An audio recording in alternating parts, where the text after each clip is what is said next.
Ayan guys, pagkatapos na lutuin yung manok, ito na po siya oh. Hiniwa na siya ng paganitong hiwa. Okay? Ito na yung Arabic bread. Ayan oh. Arabic bread. Tsaka ito yung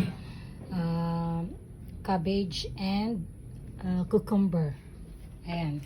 We will start. Spice. And shawarma spice. Sauce, mustard. And this mustard. And This garlic cream.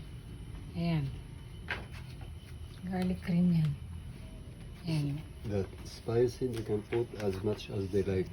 Ayan. Maglagay lang kayo daw kung how much daw yung gusto ninyong ilagay yung yung shawarma spice. Ayan.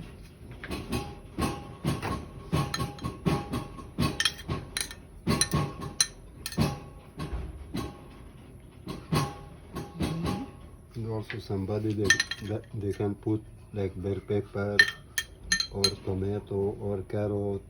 Yung iba daw pwede maglagay ng bell pepper, carrot, tsaka kung anong gusto nilang ilagay sa shawarma. Pero this one, ito lang yung nilagay namin, yung cucumber, tsaka yung cabbage. Yan, pwede rin lagyan ng kamatis. Tomato, right? Mm. Yeah. Ayan.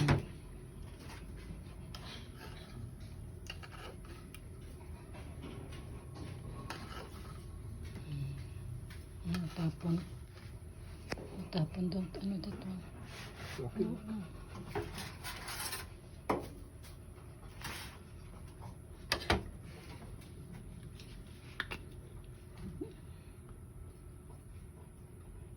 Ito yung mustard. Ayan.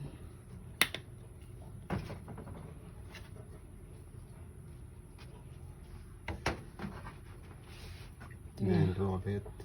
I-roll na yun siya para mag-ano siya na shawarma na. Ayan na guys.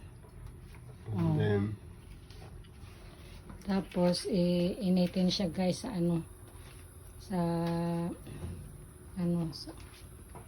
roasted.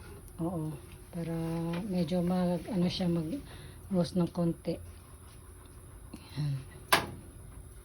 Tapos yun na guys, shawarma na to. Ayan na yung shawarma, finished product ng shawarma.